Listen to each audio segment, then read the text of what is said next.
founder and CEO of LIC Invest in Cambodia. You're promoting Cambodia, I believe, in some ways, an investment advisory firm based in Hong Kong.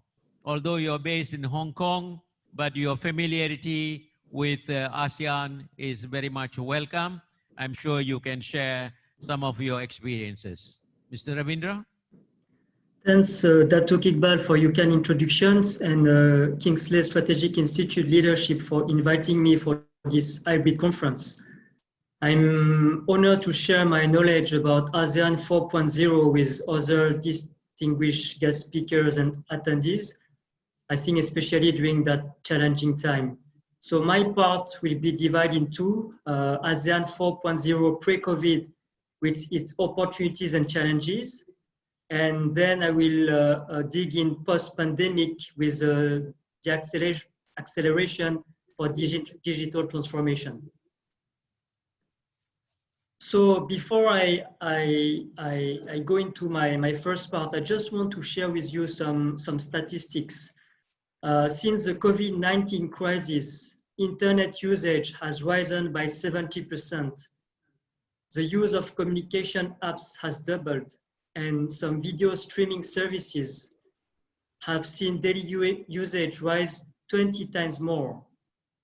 So we'll give this part that there is some opportunities within ASEAN 4.0. I summarize within three. First one is agricultural transformation. I think smartphones give farmers better access to market prices, weather informations, and product knowledge. It's also improved product traceability and reduce the risk of food being contaminated. I think that the second opportunity that I can pinpoint within ASEAN 4.0 is allow connecting to the unconnected. I think that new renewable energy technologies that are generated locally rather than centralized power plants can link people to electricity. Also, drone delivery offers an opportunity to provide improved access to vital supplies such as vaccines to remote areas. I think the third opportunities for ASEAN 4.0 is also a tremendous force for economic inclusion. ASEAN citizens will gain access to new sources of information, such as digital financial services, blockchain, and fintech, but also new form of educations, mainly recently also with online course and virtual classrooms. But despite of these opportunities, we have also, I think, some limitations. One of them is disruptions and job losses.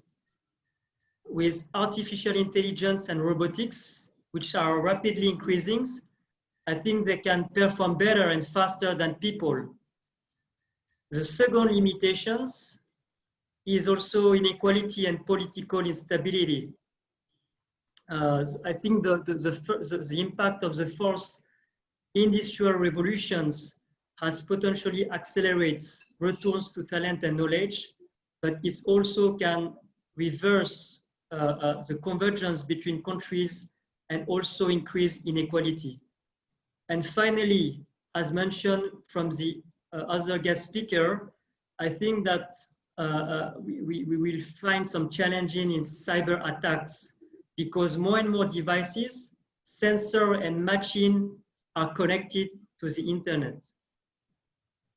So this comes to my second part, my second part, which is the current pandemic has been an unpredictable catalyst for digital transformations. I think it may empower businesses, innovative partnership among tech companies, banks, governments, and education providers can accelerate this digital transformation for small businesses. But it's also reinvent health systems. digital technology can support a shift to value-based healthcare, where providers are paid for outcomes rather than services. One of my suggestions there is that through interconnected data platforms, which enable digital collaborations among ASEAN countries and across industries, we could use that data analytics to provide local and regional institutions some solution to face this current pandemic. Last but not least, I want to end with a quote of Professor Klaus Schwab, the founder and executive chairman of the World Economic Forum. He said, COVID-19 has accelerated our transition into the age of the fourth industrial revolution.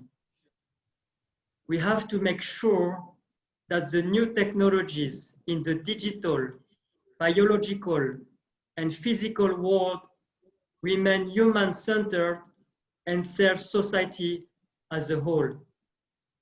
Thank you. Thank you, Doctor. Thank you, Mr. Ravindra. I think you touched upon the ASEAN 4.0. I think how this concept will be evolved from the national perspectives to the ASEAN and how technology can become a solid base for the development of ASEAN and ASEAN member countries.